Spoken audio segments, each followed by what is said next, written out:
That's the awesome thing, like you throw a pebble in the culture and you don't know where the ripples are going to go. But the question is, are you going to throw it?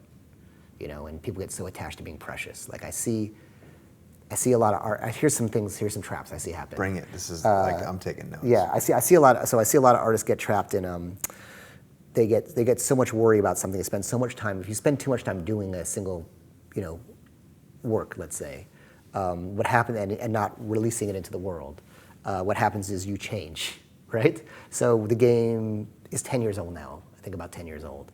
And not only would I not write it today, but if I read it, I would probably be embarrassed by it because it's not who I am today, right? And I've seen artists who are recording an album, and then later they'll keep working on it, and they'll start to change, and they'll start redoing all the songs because they've changed. Just release it because it's a testament of who I was at that time. So am I embarrassed by the game? No, but I wouldn't write it now. I see the immaturities in it. Yeah. So to me, in some ways, I like to see some of my books as they're just records of who I am at that moment in time, and they're right with the way I was thinking then. Though now I could criticize the game probably all day if I reread it. So that's a pretty aggressive schedule because we're dynamic creatures. We're changing all the time. Right. Is there some sort of timeline you'd like got it just every day, or again, we're trying to drop interviews every day here? Right. And it's 100% true that if you interviewed me 3 years from now, there might be something else that you're excited about, a different facet of creativity, or maybe it's not creativity. Maybe we'd be talking about entrepreneurship or business, who knows?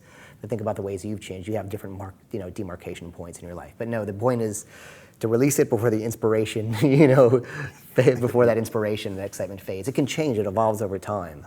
But there's a point where you change too much when you start throwing away stuff that was perfectly good. And then the other thing that happens is the people who I think, who just can't get off the starting block because they're just too precious about it. They're so worried about being judged and criticized that they can't put it out there to be judged and criticized. And let me tell you something, the worst effect is not being judged and criticized, is people having no opinion whatsoever on what you do. That's death. That's creative death, is if you put it out and no one, welcome judgment, welcome criticism, because you're pushing buttons. Everyone I talk to who starts to get successful at something, they're like, oh man, I'm getting these look at this Twitter message I got, or look at this review, and they start getting really hung up on it, and it means you're growing. That's part of the growing pains, is when you start to take off in your creative life or your business life or whatever it is, people who feel threatened will start to pull you down, and can you still keep taking off?